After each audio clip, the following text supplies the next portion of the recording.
শেখ হাসিনা কি জানুয়ারিতে দেশে ফিরছেন? ভাইরাল ভিডিওর আসল সত্য যা আপনি জানতেন না, শেখ হাসিনা কি জানুয়ারিতে দেশে ফিরছেন?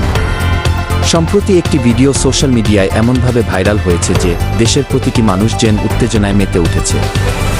ভিডিওটি দাবি করছে সাবেক প্রধানমন্ত্রী শেখ হাসিনা জানুয়ারিতে দেশে ফিরবেন। পুরো দেশ এখন একেবারে জড়িয়ে গেছে এই উত্তেজনায়। কিন্তু এই ভিডিও কি আসল, নাকি এটি শুধুমাত্র একটি গুজব? আসুন জানি পুরো ঘটনা। ভিডিওতে দাবি করা হয়েছে শেখ হাসিনা জানুয়ারিতে দেশে ফিরবেন এবং তিনি বলছেন, আজীবনের জন্য আমি দেশ ছেড়ে যাব না। এই শোরগোলের মধ্যে পুরো দেশ একেবারে ঝড়ের মতো উন্মত্ত হয়ে উঠেছে।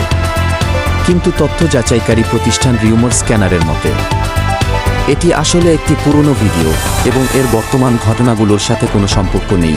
ভিডিওতে দেখা যাচ্ছে 2024 সালের 5 আগস্ট শেখ হাসিনা ভারতে পালিয়ে যাওয়ার আগে একটি ভাষণ রেকর্ড করতে চেয়েছিলেন, কিন্তু কিছু কারণে তা করতে পারেননি।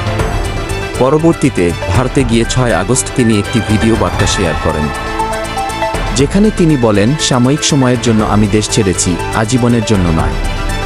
আমি যা হারিয়েছি তার সব কিছুর হিসাব নেব।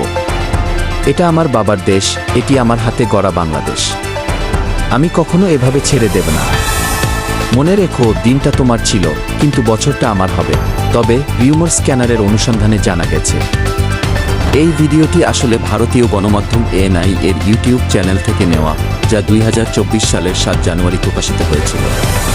ভিডিওটির শিরোনাম ছিল India's trusted friend, language from Sheikh Hasina was India's role during 71-এর মুক্তিযুদ্ধ।